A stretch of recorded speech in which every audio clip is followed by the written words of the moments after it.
ಸಾಷ್ಟಾಂಗ ನಮಸ್ಕಾರಗಳು.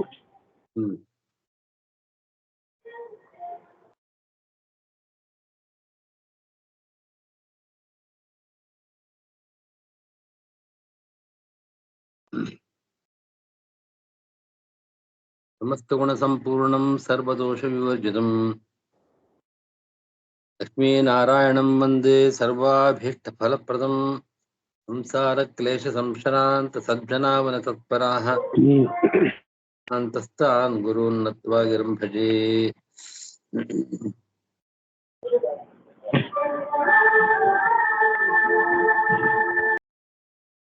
ನಾರಾಯಣಂ ಗುಣೈಃ ಸರ್ವೈಃ ಉದೀರ್ಣಂ ದೋಷವರ್ಜಿತಂ ಜ್ಞೇಯಂ ಗಮ್ಯಂ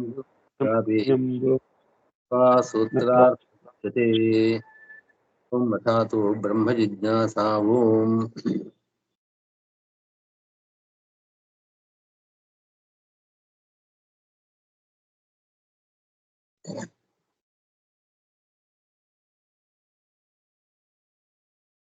ತೃತೀಯಾಧ್ಯಾಯ ತೃತೀಯ ಪಾದದ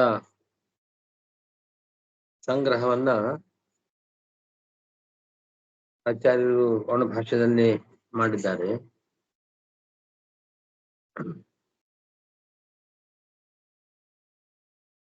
ಉಪಾಸನಾ ಪಾದ ಇದು. ತೃತೀಯಾಧ್ಯಾಯ ತೃತೀಯ ಪಾದ ಉಪಾಸನಾ ಪಾದ.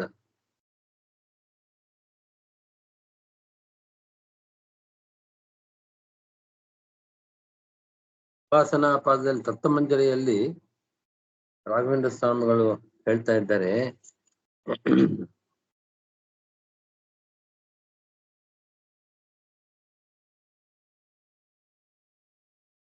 ಈ ಅಥಾತು ಬ್ರಹ್ಮ ಜಿಜ್ಞಾಸಾ ಅಂತ ಮೊದಲನೇ ಸೂತ್ರ. ಆ ಮೊದಲನೇ ಸೂತ್ರದಲ್ಲಿ ಅಥ ಅಂದ್ರೆ ಅಧಿಕಾರ ಪ್ರಾಪ್ತಿ ಅನಂತರಂ, ಅಧಿಕಾರವನ್ನು ಪಡೆದ ನಂತರ ಅಂತ. ಅಧಿಕಾರ ಅಂದ್ರೆ ಏನು ಅಂತ ಹೇಳ್ಬೇಕಾದ್ರೆ, ಈ ವೈರಾಗ್ಯ ಭಕ್ತಿ ಇದೆಲ್ಲವೂ ಕೂಡ ಅಧಿಕಾರದಲ್ಲಿ ಸೇರಿದೆ.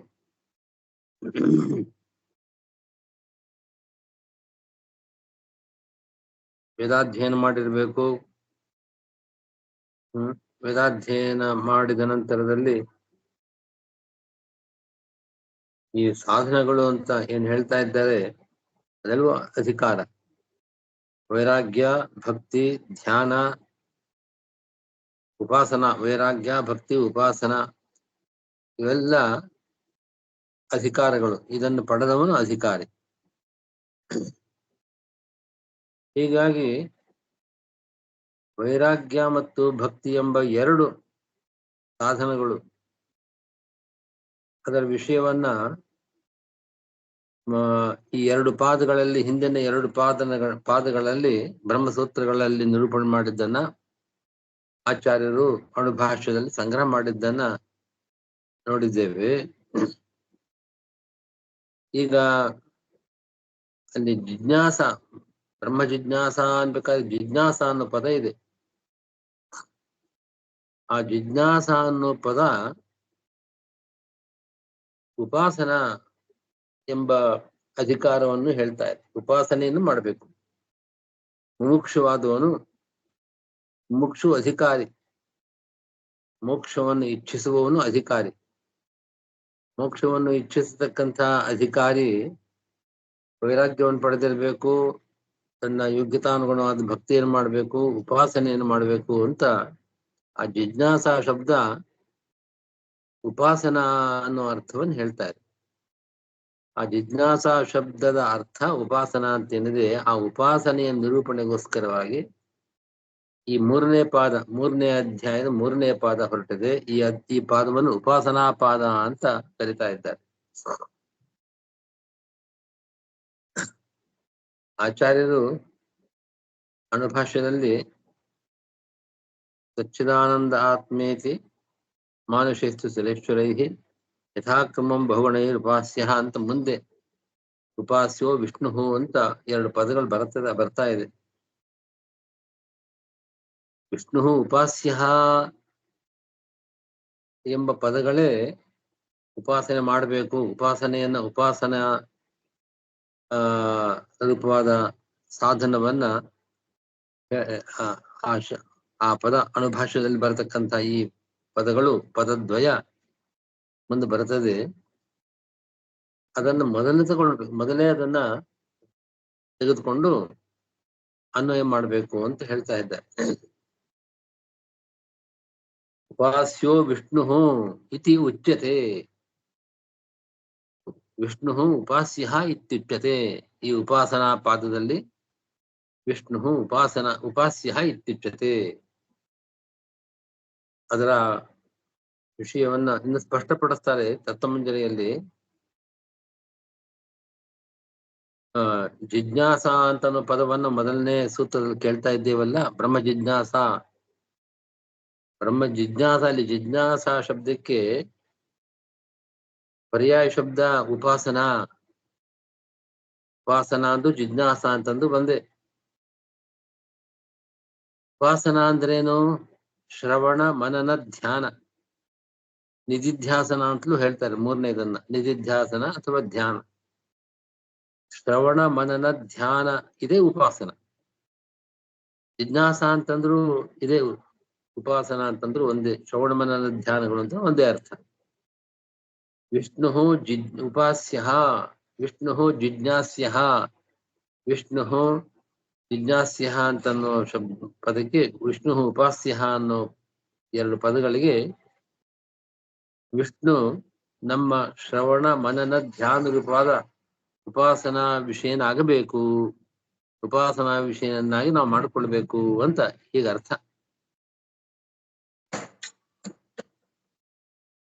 ವಿಷ್ಣು ವಿಷಯಕವಾದ ಆ ಜಿಜ್ಞಾಸೆ ಅಂದ್ರೆ ಉಪಾಸನೆಯನ್ನು ಮಾಡಬೇಕು ಅಂತ ಈ ಪಾದದಲ್ಲಿ ನಿರೂಪಣೆ ಮಾಡ್ತಾ ಇದ್ದಾರೆ ಸೂತ್ರಕಾರರು. ಬಾದರಾಯಣರು ಬ್ರಹ್ಮಸೂತ್ರಗಳ ತೃತೀಯಾಧ್ಯಾಯದ ತೃತೀಯ ಪಾದದಲ್ಲಿ ಭಗವದ್ವಿಷಯಕವಾದ ವಿಷ್ಣು ವಿಷಯಕವಾದ ಆ ಉಪಾಸನೆ, ಆ ಜಿಜ್ಞಾಸೆ, ಶ್ರವಣ ಮನನ ಧ್ಯಾನ ರೂಪವಾದ ಉಪಾಸನೆ ಮಾಡಬೇಕು ಅಂತ ಅನ್ನೋದನ್ನ ಈ ಪಾದ ನಿರೂಪಣೆ ಮಾಡ್ತಾ ಇದೆ ಅಂತ ಅಭಿಪ್ರಾಯ. ಜಿಜ್ಞಾಸ ಅಂತಂದ್ರೆ ಉಪಾಸನೆ ಅಂತ ಹೇಗಾಗತ್ತೆ? ಜಿಜ್ಞಾಸ ಅಂತ ಬೇರೆ, ಉಪಾಸನ ಅಂತಂದ್ರೆ ಬೇರೆ ಅಂತಂದ್ರೆ ಹಾಗಲ್ಲ. ರಾಘವೇಂದ್ರ ಸ್ವಾಮಿ ಹೇಳ್ತಾರೆ, ಅನುವ್ಯಾಖ್ಯಾನದಲ್ಲಿ ಆಚಾರ್ಯರು ಇದನ್ನು ಸ್ಪಷ್ಟಪಡಿಸಿದ್ದಾರೆ. ಅನುವ್ಯಾಖ್ಯಾನದಲ್ಲಿ ಸಾ ಉಪಾಸನಾ ಚ ದ್ವಿವಿಧ ಶಾಸ್ತ್ರಾಭ್ಯಾಸ ಸ್ವರೂಪಿಣಿ ಜ್ಞಾನರೂಪ ಪರಾಚ ಅಂತ ಆಚಾರ್ಯರ ಶ್ಲೋಕ ಅನುವ್ಯಾಖ್ಯಾನದಲ್ಲಿ ಬರ್ತಾ ಇದೆ. ಉಪಾಸನ ಅನ್ನೋದು ಎರಡು ವಿಧವಾದದ್ದು. ಶಾಸ್ತ್ರಾಭ್ಯಾಸವೂ ಕೂಡ ಒಂದು ಉಪಾಸನೆ, ಧ್ಯಾನವೂ ಒಂದು ಉಪಾಸನೆ. ಹೀಗೆ ಶಾಸ್ತ್ರಾಭ್ಯಾಸ ಅಂದ್ರೆ ಶಾಸ್ತ್ರ ಶ್ರವಣ ಮನನ, ಇದು ಶಾಸ್ತ್ರಾಭ್ಯಾಸ ಮತ್ತು ಧ್ಯಾನ. ಹೀಗೆ ಉಪಾಸನ ಅನ್ನೋದು ಎರಡು ವಿಧವಾಗಿದೆ. ಎರಡರಲ್ಲಿ ಮೂರು ಸೇರ್ಕೊಳ್ಳುತ್ತೆ, ಶ್ರವಣ ಮನನ ಧ್ಯಾನ. ಶ್ರವಣ ಮನನಗಳು ಶಾಸ್ತ್ರಾಭ್ಯಾಸ ರೂಪವಾಗಿದೆ. ಶಾಸ್ತ್ರಾಭ್ಯಾಸ ಮಾಡಿ ಭಗವಂತನ ಸ್ವರೂಪ ನಿಶ್ಚಯವಾದ ಮೇಲೆ ಧ್ಯಾನ ಮಾಡಬೇಕು. ಆ ಶಾಸ್ತ್ರೋಕ್ತ ಗುಣಗಳನ್ನು, ಭಗವದ್ ಗುಣಗಳನ್ನು ಉಪಾಸನೆ ಮಾಡಬೇಕು, ಧ್ಯಾನ ಮಾಡಬೇಕು. ಹೀಗಾಗಿ ಉಪಾಸನ ಅಂತಂದ್ರೆ ಶ್ರವಣ ಮನನ ಧ್ಯಾನ ರೂಪವಾದದ್ದು ಅಂತ ಅನ್ನೋದು ಅನುವ್ಯಾಖ್ಯಾನದಲ್ಲಿ ಆಚಾರ್ಯರ ಈ ಶ್ಲೋಕದಿಂದ ನಮಗೆ ಸ್ಪಷ್ಟವಾಗ್ತಾ ಇದೆ. ತತ್ವಪ್ರಕಾಶಕದಲ್ಲೂ ಕೂಡ ಉಪಾಸನಾ ಅಂದ್ರೆ ಬ್ರಹ್ಮ ಜಿಜ್ಞಾಸ ಅನ್ನೋ ಮಾತು ಬಂದಿದೆ. ಉಪಾಸನಾ ನಾಮ ಬ್ರಹ್ಮ ಜಿಜ್ಞಾಸ ಅಂತ ಈ ವಾಕ್ಯವನ್ನ ತತ್ವಪ್ರಕಾಶಕರು ನಾವು ನೋಡ್ತೇವೆ. ಈ ಪಾಠದಲ್ಲಿ ಮೊದಲನೇ ಅಧಿಕರಣ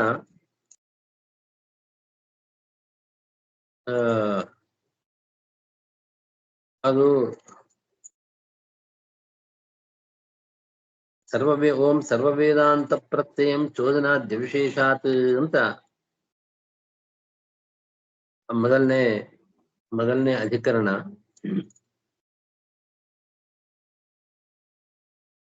ಸರ್ವವೇದಾಧಿಕರಣ ಅಂತ ಕರೆಯೋದುಂಟಿದನ್ನು, ಸರ್ವವೇದಾಧಿಕರಣ ಅಂತ ಹೇಳ್ತಾರೆ. ಈ ಅಧಿಕರಣದಲ್ಲಿ ಏನ್ ವಿಷಯ ಹೇಳಿದ್ದಾರೆ ಅಂತಂದ್ರೆ, ಸಮಸ್ತ ವೇದಗಳ ಶ್ರವಣ ಮಾಡಬೇಕು, ಮನನ ಮಾಡಬೇಕು ಅಂತ ಅನ್ನೋ ವಿಷಯವನ್ನ ಈ ಮೊದಲನೇ ಅಧಿಕರಣದಲ್ಲಿ ಹೇಳ್ತಾರೆ.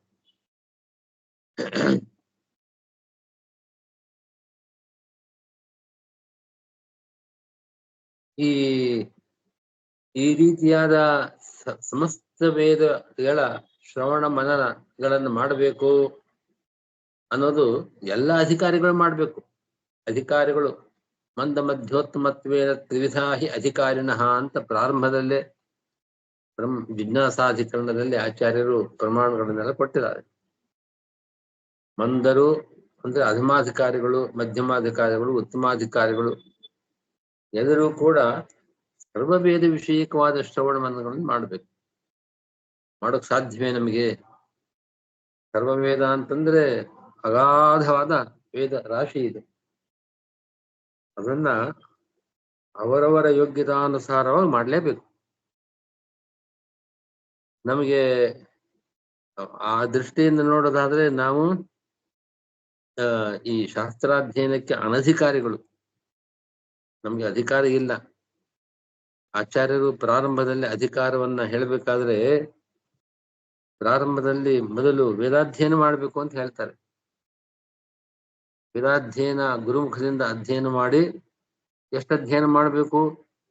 ನಿಮ್ಮ ಶಾಖಾ, ನಿಮ್ಮ ಯಾವ ಶಾಖೆಗೆ ಸೇರಿದ್ದೀರೋ, ಋಕ್ ಶಾಖೆಯೋ ಯಶ್ ಶಾಖೆಯೋ ಅದನ್ನಂತೂ ಮಾಡಲೇಬೇಕು. ಮತ್ತು ಉಳಿದ ಯಜುರ್ವೇದ, ಸಾಮವೇದ, ಅಥರ್ವವೇದ ಇವುಗಳನ್ನು ಕೂಡ ಮಾಡಬೇಕು. ನಿಮಗೆ ವಂಚನೆ ಇಲ್ಲದೆ ಸಾಧ್ಯತೆ ಇದ್ದರೆ ಮಾಡಲೇಬೇಕು. ಕೊನೆ ಪಕ್ಷ ನಿಮ್ಮ ಶಾಖೆಯ ವೇದಾಧ್ಯಯನವನ್ನಾದ್ರೂ ಮಾಡಬೇಕು. ಮಂದಾಧಿಕಾರಿಗಳು ಹೀಗೆ ನಿರ್ವಂಚನೆಯಿಂದ ಅವರು ತಮಗೆ ಇದು ಮಾಡಬೇಕಾದ ಕಾರ್ಯ ಅಂತ ಅನ್ನೋ ದೃಷ್ಟಿಯಿಂದ ಮಾಡಬೇಕು. ಅದನ್ನ ಕೊನೆ ಹೇಳ್ತಾರೆ. ಈಗ ಪ್ರಾರಂಭದಲ್ಲಿ ಅಣುಭಾಷ್ಯದಲ್ಲಿ ಆ ಸರ್ವವೇದಾಧಿಕರಣದ ವಿಷಯವನ್ನ ಕೊನೆ ಹೇಳ್ತಾರೆ. ಸರ್ವಾಧಿಕಾರಿಕವಾದದ್ದು, ಎಲ್ಲರೂ ಮಾಡಬೇಕಾದದ್ದು. ನಾವು ಮಂದರು, ನಮ್ಗೆ ಬೇಕಾಗಿಲ್ಲ. ನಾವು ಮಧ್ಯಮರು ಬೇಕಾಗಿಲ್ಲ. ಉತ್ತಮರಿಗೆ ಮಾತ್ರ ಸರ್ವವೇದಾಧ್ಯಯನ ಮಾಡಬೇಕಾದದ್ದು ಅಂತ ಹಾಗಿಲ್ಲ. ಮಂದ ಮಧ್ಯೋತ್ತಮಾಖ್ಯ ಸರ್ವಾಧಿಕಾರಿಕತ್ವ ಸ್ಫೋರಣಾಯ, ಎಲ್ಲರೂ ಮಾಡಬೇಕಾದದ್ದು. ಅದನ್ನ ಕೊನೆಗೆ ಹೇಳ್ತಾರೆ. ಈ ಅಧ್ಯಾಯ, ಈ ಪಾದದ ಕೊನೆ ಭಾಗದಲ್ಲಿ ಬರುತ್ತದೆ. ಇನ್ನು ಉಳಿದಂತೆ ಧ್ಯಾನರೂಪವಾದ ಉಪಾಸನ ಮಾಡಬೇಕು ಅಂತ ಹೇಳತಕ್ಕಂಥ ಅನೇಕ ಅಧಿಕರಣಗಳಿದೆ. ಈ ಪಾದದಲ್ಲಿ ಯಾರು ಯಾವ ರೀತಿ ಉಪಾಸನೆಯನ್ನು ಮಾಡಬೇಕು ಅದೆಲ್ಲವನ್ನು ಬೇರೆ ಬೇರೆ ಅಧಿಕರಣಗಳನ್ನು ಹೇಳಿದ್ದಾರೆ. ಅದನ್ನ ಅಧಿಕಾರಿ ಕ್ರಮವನ್ನು ಅನುಸರಿಸಿ ಹೇಳ್ತಾರೆ. ಸೋಪಾನಾರೋಹಣ ನ್ಯಾಯ ಅಂತಂದ್ರೆ ನಾವು ಉನ್ನತವಾದ ಒಂದು ಸ್ಥಳವನ್ನು ಸೇರ್ಬೇಕಾದ್ರೆ ಮೆಟ್ಲಾಗಿ ಹತ್ಕೊಂಡು ಹೋಗ್ಬೇಕು. ಒಂದೇ ಸಲ ಕೊನೆ ಮೆಟ್ಲಿಗೆ ಹಾರಕ್ ಆಗೋದಿಲ್ವಲ್ಲ. ಮೊದಲನೆಯ ಸೋಪಾನವನ್ನು ಮೊದಲು ಹತ್ತಿ, ಎರಡನೆಯದ್ದು ಹೀಗೆ ಕ್ರಮವಾಗಿ ಹೋಗ್ಬೇಕು. ಅತ್ಯಂತ ಮಂದರು ಅಧಿಕಾರಿಗಳು ಎಲ್ಲರೂ ಮಾಡಬೇಕಾದದ್ದು. ಅದನ್ನ ಸಚ್ಚಿದಾನಂದ ಆತ್ಮೇತಿ ಅಂತನೂ ಈ ಅಣುಭಾಷ್ಯದಲ್ಲಿ ಈ ಶ್ಲೋಕದಿಂದ ಹೇಳ್ತಾ ಇದ್ದಾರೆ. ಭಗವಂತನನ್ನ ಉಪಾಸನೆ ಮಾಡಬೇಕಾದದ್ದು ಅಣುಭಾಷ್ಯದಲ್ಲಿ ಅಲ್ಲಿಂದ ಪ್ರಾರಂಭ ಆಗತ್ತೆ. ತತ್ ಚಿತ್ ಆನಂದ ಆತ್ಮ ಎಂಬುದಾಗಿ ಭಗವಂತನ 4 ಗುಣಗಳನ್ನ ಎಲ್ಲರೂ ಉಪಾಸನೆ ಮಾಡಬೇಕು ಅಂತ ಎಲ್ಲ ಮುಮುಕ್ಷುಗಳು ಕೂಡ ಉಪಾಸನೆ ಮಾಡಬೇಕಾದದ್ದು. ಅದನ್ನ ಪ್ರಾರಂಭದಲ್ಲಿ ಹೇಳ್ತಾ ಇದ್ದಾರೆ. ಇದು ಮೊದಲನೇ ಅಧಿಕರಣದ ವಿಷಯ ಅಲ್ಲ. ಮೊದಲ 4 ಅಧಿಕರಣಗಳಲ್ಲಿ ಬರತಕ್ಕಂತಹ ವಿಷಯಗಳು ಬೇರೆ ಇದೆ. ಹೀಗೆ ಸರ್ವವೇದಾಧ್ಯಯನ ಮಾಡಬೇಕು ಇತ್ಯಾದಿ ವಿಷಯಗಳನ್ನ ಹೇಳ್ತಾರೆ.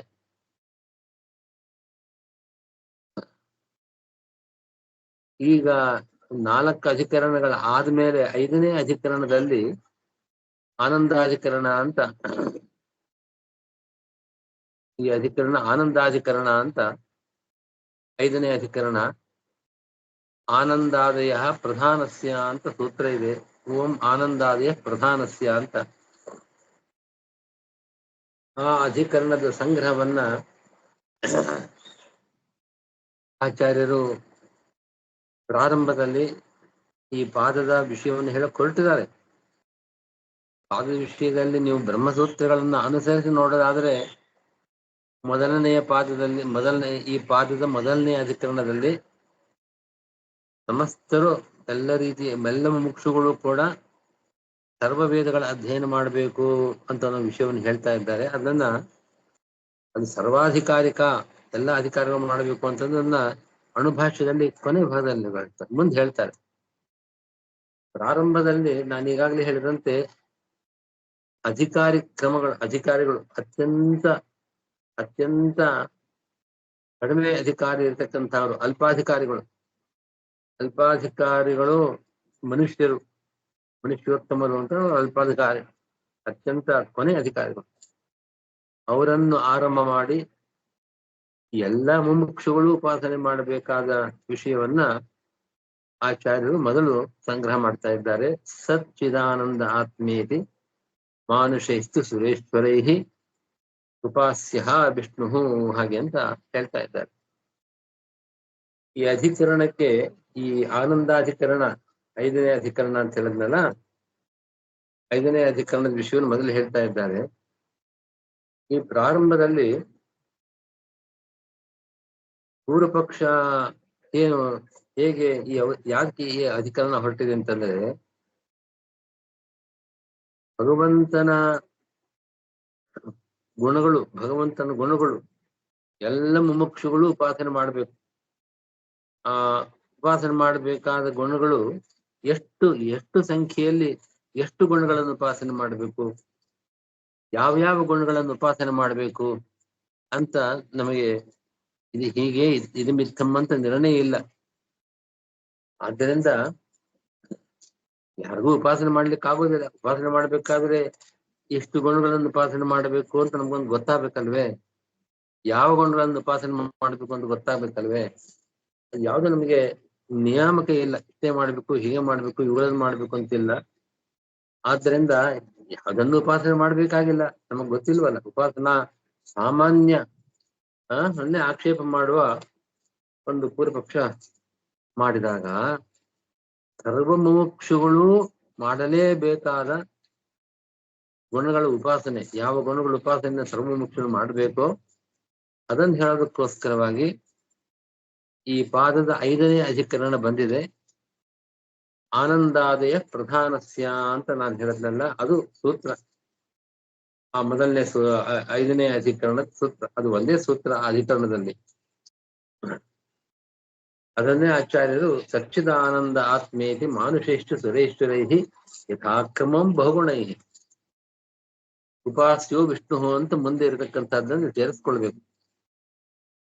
ಸುರೇಶ್ವರೈಶ್ಚ, ಸಚ್ಚಿದಾನಂದ ಆತ್ಮೇತಿ ಮಾನುಷೈಶ್ಚ ಸುರೇಶ್ವರೈ ಅಂತಿದೆಯಲ್ಲ, ಮಾನುಷೈಹಿ ಸುರೇಶ್ವರೈಶ್ಚ. ಮನುಷ್ಯರಿಂದ ಆರಂಭ ಮಾಡಿ ಸುರೇಶ್ವರರು ಕೂಡ, ದೇವತೆಗಳಲ್ಲೂ ಕೂಡ ಸರ್ವ ಜೀವೋತ್ತಮನಾದ ಬ್ರಹ್ಮದೇವರು ಕೂಡ ಸರ್ವರೂ ಉಪಾಸನೆ ಮಾಡಬೇಕಾದ ಯಾವ ಗುಣಗಳನ್ನ ಅಂತಂದ್ರೆ ಭಗವಂತನ 4 ಗುಣಗಳನ್ನ. ಅಲ್ಲಿಂದ ಪ್ರಾರಂಭ. ಅಲ್ಲಿಂದ ಅಧಿಕಾರಿಗಳಲ್ಲಿ ಅವರಲ್ಲಿ ತಾರತಮ್ಯವನ್ನು ಅನುಸರಿಸಿ ಹೆಚ್ಚು ಅಧಿಕಾರವನ್ನು ಪಡೆದಿದ್ದವರು ಹೆಚ್ಚು ಉಪಾಸನೆ ಮಾಡಬೇಕು. ಯಥಾಕ್ರಮಂ ಬಹುಗುಣಗಳಿಂದ ಉಪಾಸನೆ ಮಾಡಬೇಕು ಅಂತ ಮೊದಲನೇ ಶ್ಲೋಕದ ಅರ್ಥ. ಸತ್ ಚಿತ್ ಆನಂದ ಆತ್ಮ. ಹೀಗೆ ಮನುಷ್ಯರು ಮಾತ್ರವಲ್ಲ, ಸುರೇಶ್ವರರು ದೇವತೆಗಳಲ್ಲೂ ಕೂಡ ಆ ದೇವತೆಗಳಿಗೂ ಕೂಡ ನಿಯಾಮಕರಾದ ದೇವತೆಗಳಿದ್ದಾರೆ. ಅವರಲ್ಲೂ ತಾರತಮ್ಯ ಇದೆ. ಶ್ರೇಷ್ಠ ದೇವತೆಗಳಿದ್ದಾರೆ. ಎಲ್ಲರೂ ಕೂಡ ಬಹುಗುಣಗಳಿಂದ ಉಪಾಸನೆ ಮಾಡ್ಬೇಕು. ಯಥಾಕ್ರಮಂ ಬಹುಗುಣ, ಹೆಚ್ಚೆಚ್ಚು ಅವ್ರು ಮಾಡ್ಬೇಕಾಗತ್ತೆ. ಈ ನಾಲ್ಕಂತೂ ಎಲ್ಲರೂ ಮಾಡ್ಬೇಕಾಗತ್ತೆ. ಇಲ್ಲಿ ಉಪಾಸನೆ ಮಾಡ್ಬೇಕು ಅನ್ನೋ ಶಬ್ದ ಇದೆಯಲ್ಲ, ಉಪಾಸನ ಅಂತಂದ್ರೆ ಹಿಂದೆ ಹೇಳಿದ್ರು ಶ್ರವಣ, ಮನನ, ಧ್ಯಾನ ಮೂರೂ ಕೂಡ ಸೇರಿ ಉಪಾಸನ ಅಂತ ಹೇಳ್ತಾರೆ ಅಂತ. ಆದ್ರೆ ಈ ವಾಕ್ಯದಲ್ಲಿ ಉಪಾಸ್ಯ ವಿಷ್ಣು, ಇಲ್ಲಿ ಉಪಾಸನೆ ಮಾಡ್ಬೇಕು ಅಂತ ಹೇಳ್ತಾ, ಇಲ್ಲಿ ಉಪಾಸನ ಅಂದ್ರೆ ಧ್ಯಾನ ಮಾಡ್ಬೇಕು ಅಂತ ಇಷ್ಟೇ ಅಭಿಪ್ರಾಯ. ಮೂರು ತಗೊಳ್ಬಾರ್ದು. ಶ್ರವಣ, ಮನನ ಅದನ್ನು ಬಿಟ್ಟು ಉಪಾಸನ ಧ್ಯಾನರೂಪವಾದ ಉಪಾಸನೆಯನ್ನ ಮುಮುಕ್ಷುಗಳಾದ ಮನುಷ್ಯರನ್ನ ಆರಂಭ ಮಾಡಿ ದೇವತೆಗಳೆಲ್ಲರೂ ಕೂಡ ಮಾಡಬೇಕಾದದ್ದು ಅಂತ ಹೇಗೆ ಅಭಿಪ್ರಾಯ.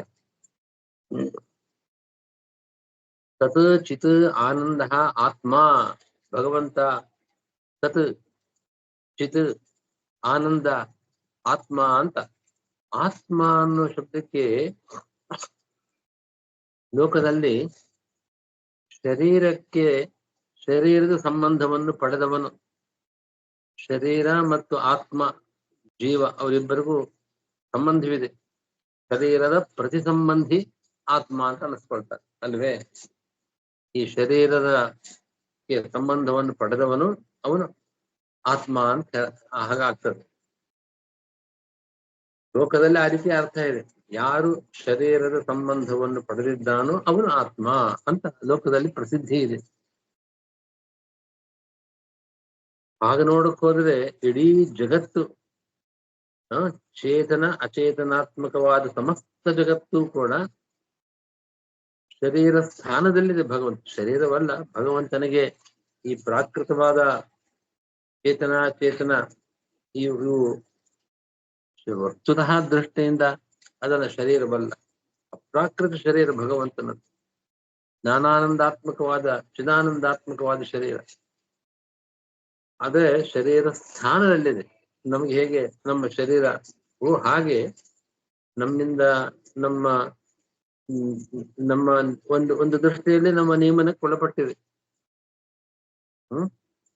ಹಾಗೆ ಈ ಜಗತ್ತು ಕೂಡ ಆತ್ಮನಿಗೆ ಶರೀರ ಸ್ಥಾನದಲ್ಲಿದೆ. ಶರೀರ ಅಂತಲೇ ಹೇಳ್ಬಾರ್ದು, ಸರ್ವ ಚೇತನಾತ್ಮಕವಾದ ಸಮಸ್ತ ಜಗತ್ತು ಕೂಡ ಶರೀರ ಸ್ಥಾನದಲ್ಲಿದೆ.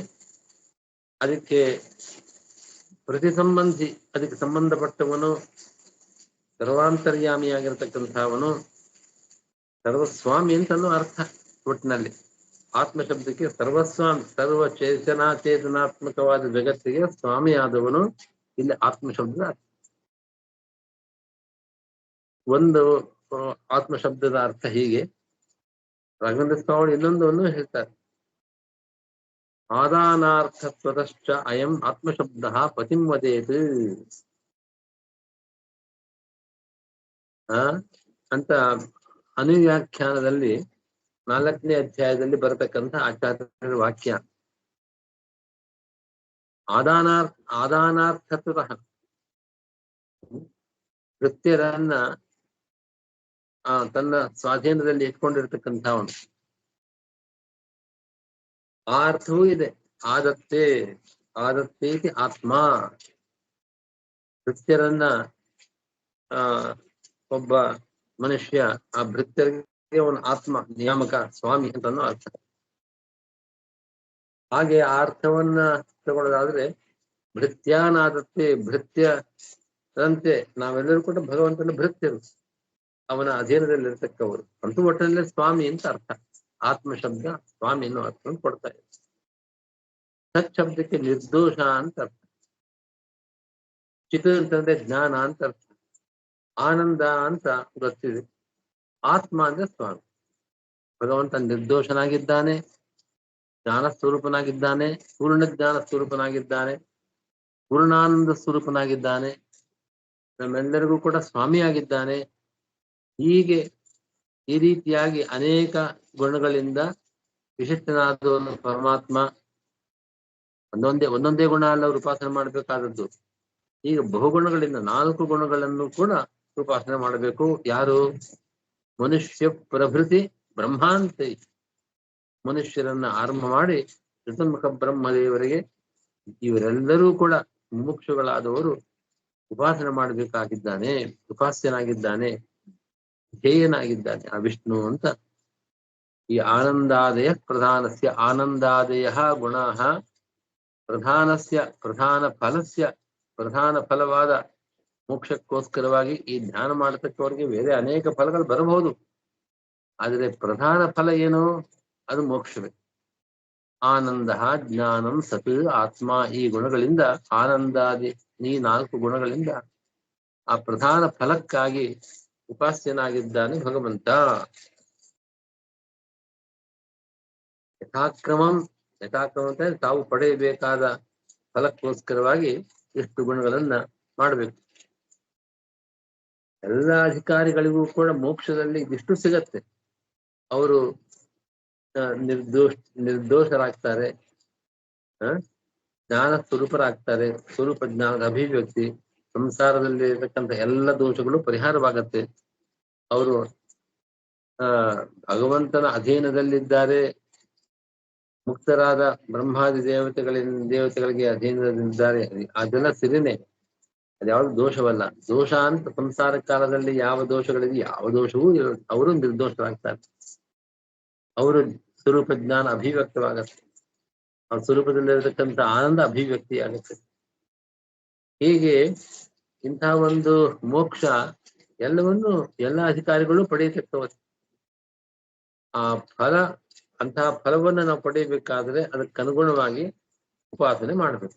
ಏನಂತ? ಭಗವಂತನನ್ನು ಕೂಡ ನಿರ್ದೋಷ ಜ್ಞಾನ ಪೂರ್ಣ ಜ್ಞಾನ ಸ್ವರೂಪ, ಪೂರ್ಣಾನಂದ ಸ್ವರೂಪ ಸ್ವಾಮಿ ಅಂತ ಉಪಾಸನೆ ಮಾಡಬೇಕು. ತಮ್ ಯಥಾ ಉಪಾಸತೆ ಅಂತ ಒಂದು ಶ್ರುತಿ ಹಾಗೆ ಹೇಳ್ತಾ ಇದೆ.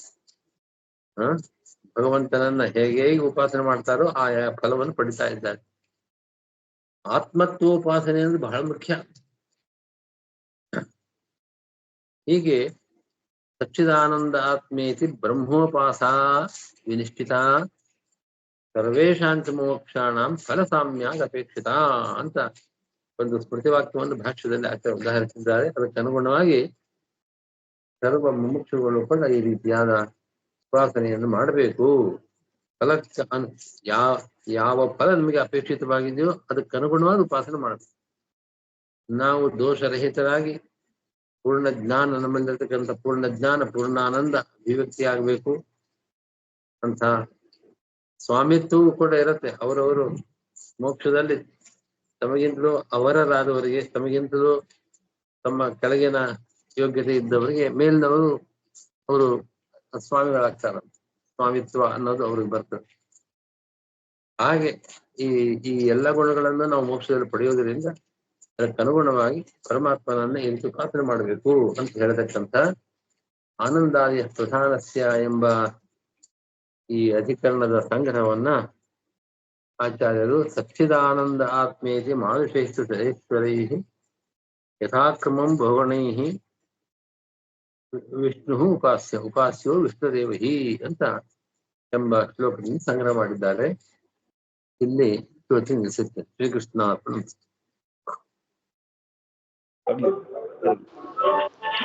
ನಮಸ್ಕಾರ.